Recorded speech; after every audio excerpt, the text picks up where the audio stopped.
some time ago, I was asked to talk by the ARC in Virginia. I was asked to come talk about some of the things we had done, the things where we'd moved things. Now, I, whatever I've said, at some point, the ARC of Michigan hired me. And so, no matter what I call sketchy history was, they decided I should help them.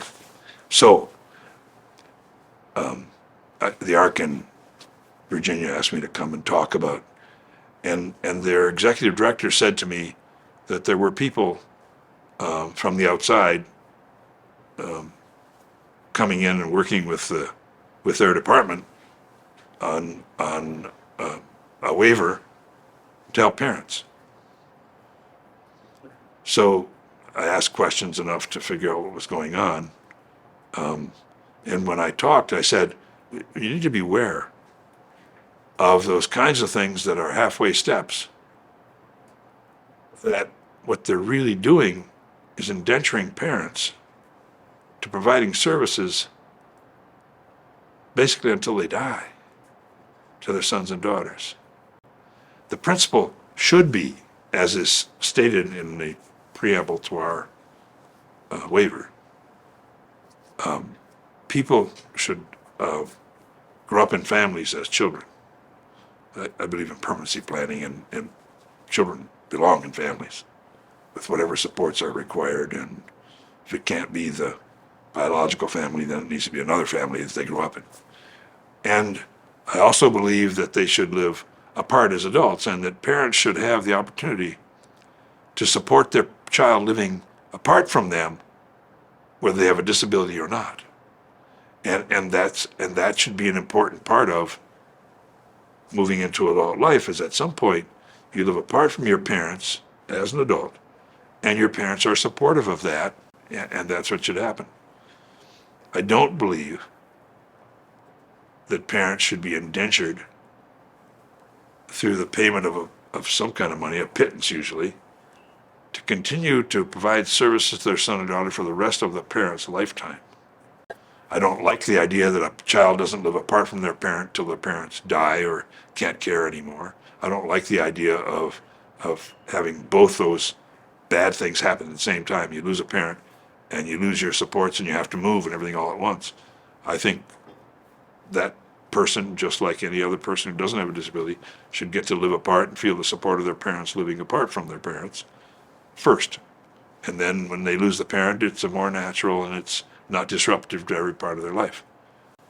But I also think that it's unfair for parents who happen to have a child with a disability to now be told, okay, here comes some additional money to help you for the burden you have, but by the way, there's no end to that burden in your lifetime. That just seems to me to be grossly unfair to both the person with a disability and to the family. And it seems to me to be a cheap way out for the state, who ought to be looking instead at how do I make this as generic, as typical as possible, rather than the exception. Back some time ago, people proposed host homes in Michigan, where someone else would get paid to take in this person with a disability as a member of their family, and treated like the other children in their family, adult children, and take in this person who was going to be staying with this host family even while the other children left. Well, again, that's infantilizing, among other things. It's the opposite of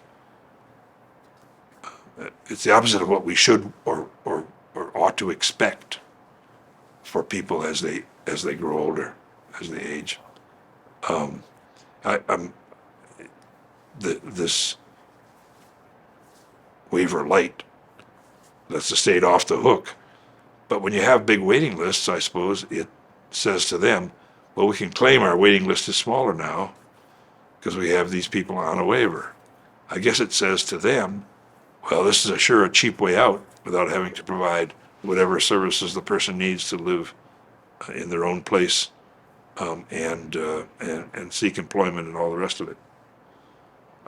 I just, unfortunately, in Virginia, they did adopt it anyway. And some people who supposedly are advocates on our side were responsible for some of that. And I see it in many other states as well. People being offered a pittance, and of course, that's better than not getting anything in their eyes. But it also means here's a new income source that it's hard to lose at some point. And so there's the revenue coming because you keep your son or daughter at home is tough to give up too.